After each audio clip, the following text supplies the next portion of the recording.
Hi, from Newsmag Renfrew, I'm Steve Jones. You know, to me, for the last while anyways, it seemed to me that there's some sort of desperate need for reform of our national police force, the RCMP, which of course stands for the Royal Canadian Mounted Police, or by their more popular nickname, the Mounties.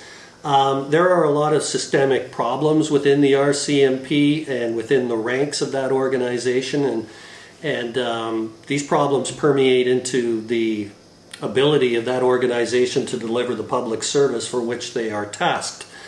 So, you know, we've got things like, we've got historical things that have come to our attention, such as harassment within the ranks, sexual harassment, professional incompetence, the diminishment of women, the treatment of native members of society, and generally the optic that they've given off, especially over the last several years, of being Canada's version of the Keystone Cops that used to be seen in Hollywood movies of yesteryear.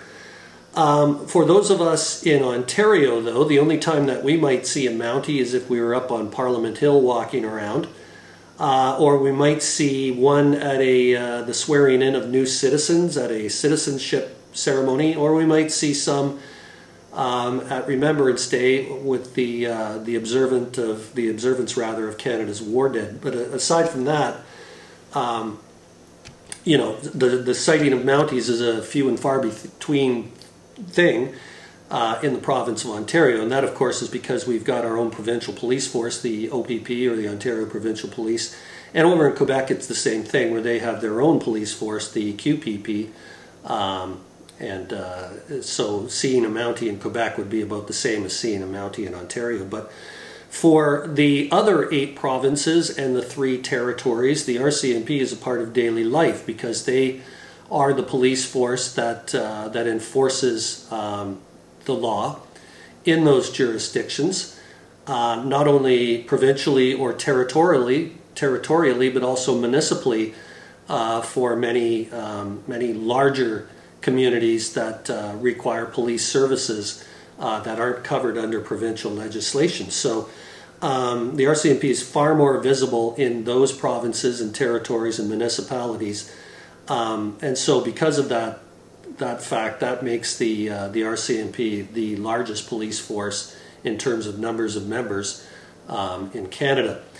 So in terms of you know, adding to this day-to-day policing that this organization does, they're also tasked with things of national security, international crime,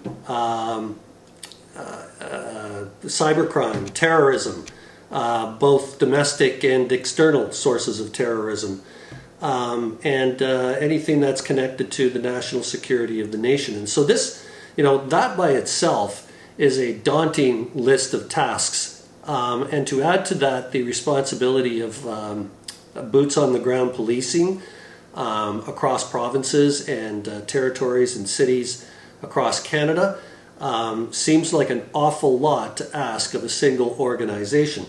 And so, you know, one would think that if this continues, something's going to give, or something has to give. And I would suggest with respect that, you know, things are starting to give, and they're going to keep giving as time moves on, unless we do something about it and perhaps reform this organization. So, you know, when you have a huge mandate like that, both national and provincial and territorial and municipal, like I said, something's going to give, and by that I mean somewhere along the line the services offered or the services provided by this police service are going to be diminished or degraded somehow, meaning not up to the quality that we would expect from a police force.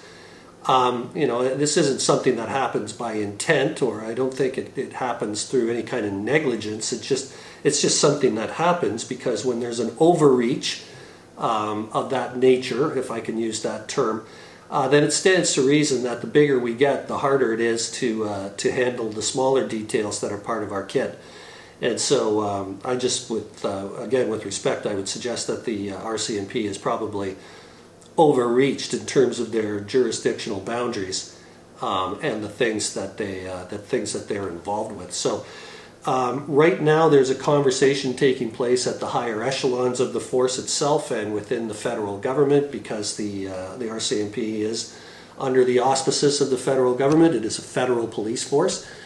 And there are conversations about maybe splitting off some of that national police work stuff from the provincial / territorial / municipal boots on the ground regular policing, and create two different entities.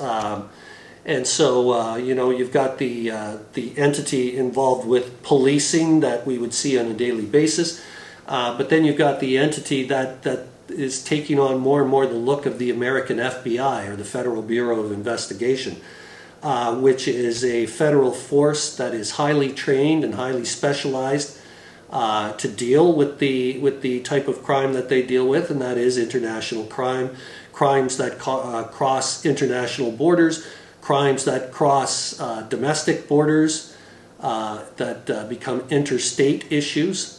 So in Canada that would be interprovincial, that crossing provincial borders would trigger the involvement of this FBI-like Mountie organization that I'm talking about. Now, mind you, such an organization like that could still get involved in provincial policing as the circumstances dictate. The FBI has the ability to surge members and resources into communities and into states where they're overwhelmed by the nature of the crime that's giving them difficulty. The states can either ask for FBI involvement and assistance, or the FBI can come in just because whatever has happened, whatever the crime is, it's crossed boundaries from one state to the next or one province to the next, triggering a federal involvement. And so, like I said, the FBI or the RCMP in this case would be able to surge resources, both human and physical, in an attempt to deal with any crime that's meets the standard for their involvement. Aside from that, the RCMP itself would leave those non-national policing matters to other forces, either newly created forces or municipal forces. That's not going to be something that's going to be easy to do. Like in the United States, a change like that would probably have to be would have to go through the constitutional process, which means that likely 7 out of 10 provinces would have to support it, as well as a majority of the population of the nation, and a majority of the members of the House of Commons would probably be the way. That's the way we change our constitution in most matters where there's constitutional reform. It's not going to be easy to do because you've got an awful lot of vested interests at play, one of which is the RCMP itself, and another would be the union representing RCMP members who would have something to say about such a drastic change to their makeup. So, any transition from one police force to another police force is going to be expensive, number one, and it's going to be operationally clunky. Probably it's going to be awkward. We would like to think that it would be something that could be done smoothly, but we don't have an awful lot of experience with this sort of thing, so we would obviously have to look at other jurisdictions that might have done this in the past.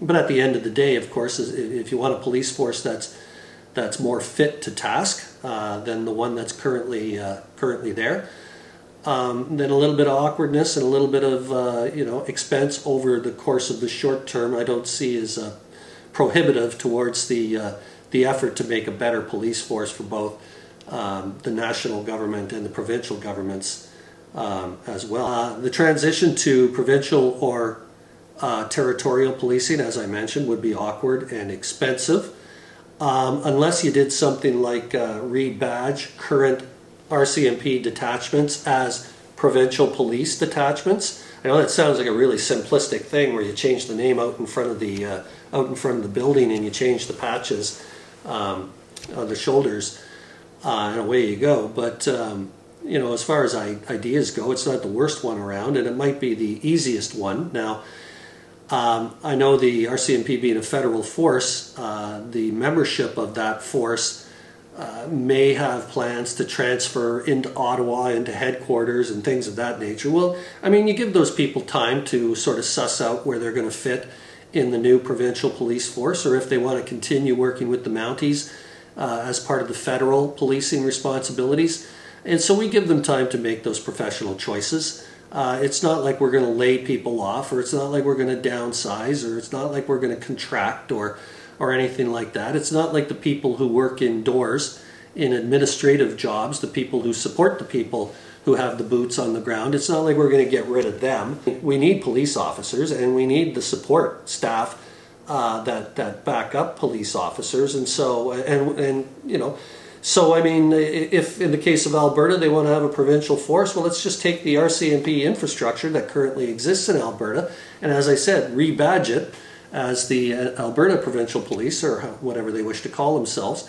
And anybody who wants to stay a Mountie can stay a Mountie, and any Mountie that wants to stay as part of the new force can stay as part of the new force. And who knows, maybe there are leadership possibilities that arise as a result of the creation of a provincial force. And so I don't view it as anything that needs to be held up as a barrier. That to me sounds like it makes sense. One thing I would miss is the sort of iconic historical nature of the RCMP or of the Mounties. You know, the musical ride.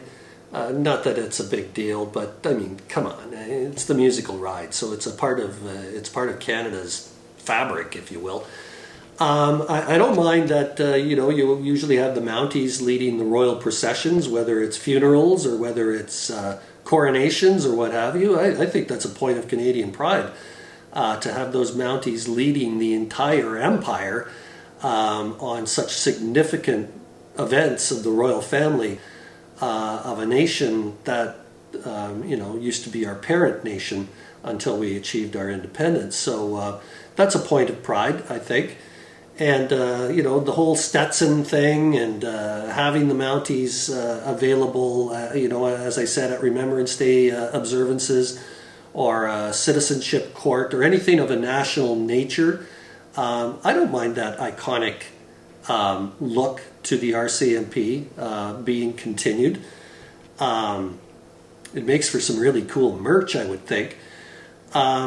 But anyways, you know, I think it's probably a good idea if you have the RCMP focus on crime that is more federal in nature. Then you have them busying themselves with in every little community across the country from coast to coast, with the exception of Ontario and Quebec, the two provinces that have their own provincial police forces. So this is just a way to make the organization a little more efficient, I believe. Let the RCMP handle the federal stuff, and let the provincial forces, whether they're built from scratch or repurposed RCMP units and detachments, regardless of which way that goes, and let them deal with matters of a more local and provincial and territorial nation, or nature rather. So, yeah, I just wanted to bring that up because that's a conversation that's happening, like I said, at the higher levels of both the police force itself and the federal government. For Newsmag Renfrew, I'm Steve Jones.